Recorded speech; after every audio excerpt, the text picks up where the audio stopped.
이재명 정부 관련해서 움직임 하나 더 짚어보면요. 세수 부족, 또 이 조세 정상화를 이유로 이제 법인세, 증권거래세 동시 인상을 지금 추진 중이지 않습니까? 그런데 좀 화면을 좀 보시면요.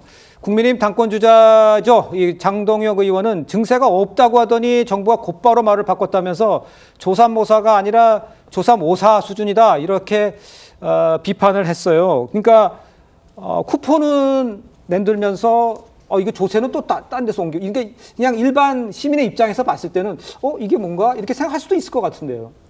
그러니까는 그 소위 지역 화폐를 이제 배분하면서 이것이 GDP를 0.몇% 끌어올릴 수 있고 마중물이 될 수 있다 그랬는데 지금 국내외적 경제 상황이 안 좋습니다. 관세 협상도 지금 어떻게 될지 앞이 불투명한 데다가 그런 말 있잖아요. 왜 복지를 하려면 증세 없는 복지가 있을 수 있겠습니까?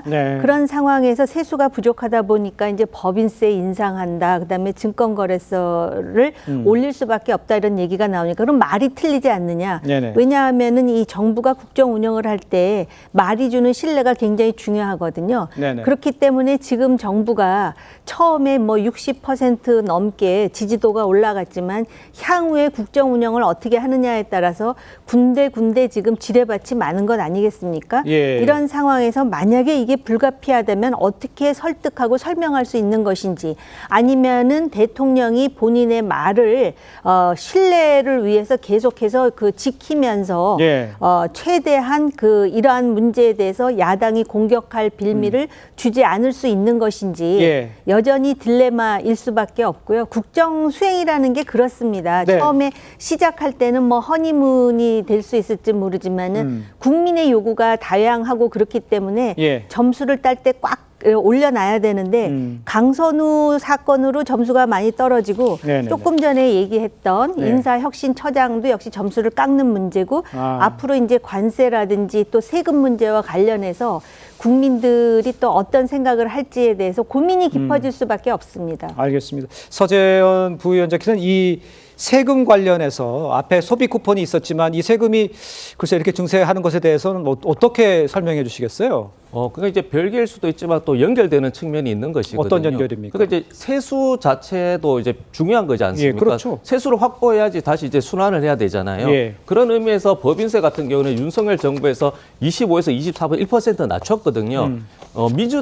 민주당에서는 계속적으로 주장했던 건 낙수 효과는 없다. 왜 MB 정부 때 했었지만 그 효과가 없는 거잖아요. 그러니까 기업들만 부를 축적한 거지 않습니까? 그 당시에 그래서 내부 유보율이 굉장히 높다고 비판했었지 않습니까? 그런 문제에서 25%로 다시 원상 복귀, 조세 정상화하고 그에 대해서 우리가 그 OECD 평균이 한 24, 25 정도 돼요. 그러나 상대적으로 R&D라든지 기업에 대한 세액에 대해서는 또 혜택을 주는 부분이 있거든요. 그런 미래에 대해서 좀 R&D라든지 여러 가지 세제 혜택을 동시에 주는 것이고 증권거래세 같은 경우는 이제 저도 이제 증권회사에 있었지만 한 10년 전에는 그러니까 주식을 매도했을 때입니다. 그 농어촌 특별소비세 0.15에서 0.3%였거든요. 그러나 지금은 윤석열 정부 때는 0.15%만 하고 있습니다. 그러면 세수가 통상 4조, 6조, 8조, 뭐 10조 정도 쌓이는데 지금 또 4조로 줄어들었다. 왜냐하면 이거는 금융수세 우리가 폐지했잖아요. 그러니까 5천만 원 이상일 때 이제 우리가 세금을 거둔다고 해서 그 유예 기간을 2년으로 하고 나서 그에 대해서 거래세를 줄였었거든요. 그러나 금투세를 다시 없애버렸지 않습니까? 그러면 다시 거래세도 또 올릴 필요가 분명히 생긴 겁니다. 그렇기 때문에 세수를 확보하는 것이 아니고 금융투자세를 없앴기 때문에 그리고 중요한 것은 세수가 있지만 증시 활성화가 굉장히 중요한 거잖아요. 그래서 계속 상법 개정하면서 주가지수가 거의 2,500에서 지금 3,200, 그 시가총액으로 한 600에서 800조가 증가한 부분이 있기 때문에 저는 세수, 그 거래세도 부족하고 좀 약간 민감할 수 있지만 그것보다 더 크게 봤을 때 경제 성장이 무조건 중요하다. 그렇게 이해해 주시면 됩니다. 알겠습니다. 경제 성장이 성장이 중요하죠. 그런데 윤기찬 변호사께서 보시기에 조세 정상화라는 얘기를 쓰셨는데 소비 쿠폰은 세금 땡겨서 하고 이 상황에서 조세를 정상화한 것이다 하고 얘기하는 이 상황은 어떻게 보십니까? 저는 기본적으로 경제를 보는 시각이 다른 거예요. 그러니까 다른 거다. 이 국가 경제 움직이는 거 보면 민간이 있고 그다음에 국가가 있고 기업이 있잖아요. 그럼 기업에 대한 역할 자체를 되게 폄훼하는 거죠. 기업에게 미국에 1,000만 달러를 투자하라고 해놓은 거잖아요. 그럼 그 돈은 다 어디서 나와나요? 그러니까 $10,000,000을 투자를 해놓고 배당을 많이 하라고 하고 유보금 있어야 투자를 할 거 아니겠습니까? 이런 식으로 뭔가 앞뒤가 안 맞는 주장을 하는 부분이 있고 예. 그다음 1% 법인세 올린 것 때문에 세수가 줄어든 게 아니잖아요. 법인의 수입이 줄어들었기 때문에 세수가 안 오른 거예요. 예. 근데 이걸 갖다 마치 1%에 전부 다 인과관계를 주는 거 이것도 국민을 현혹하는 거고 이거 조세 정상화가 아니고 증세예요.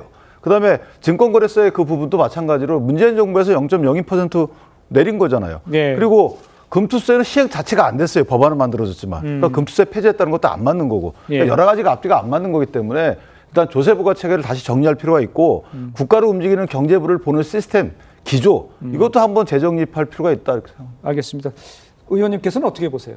이게요, 지금 이제 굉장히 중요한 말씀을 해주셨는데, 국민들이 판단하는 거잖아요. 그렇죠. 그분들이 볼 때는 심리적으로 세금을 올려? 거기다가 이제 기업의 경우는 기업하기 좋은 환경을 만들겠다고 법인세가 굉장히 기업으로서는 예민한 문제인데 네네. 이걸 또 올린다? 이렇게 되면 이 심리에 영향을 줘가지고 주가에 좋은 영향을 줄 수가 없는 것이죠. 특히 증권거래세와 관련해가지고. 이게 네. 아무리 조세 정상화라고 주장한들 그거를 과연 시민들이 받아들이겠습니까? 지금 상황에서. 아. 그렇기 때문에 아까 설명을 잘해야 된다 그랬는데 설명을 잘해도 세금을 올린다 그래서 기분 좋아할 국민들은 없을 것 같습니다. 알겠습니다.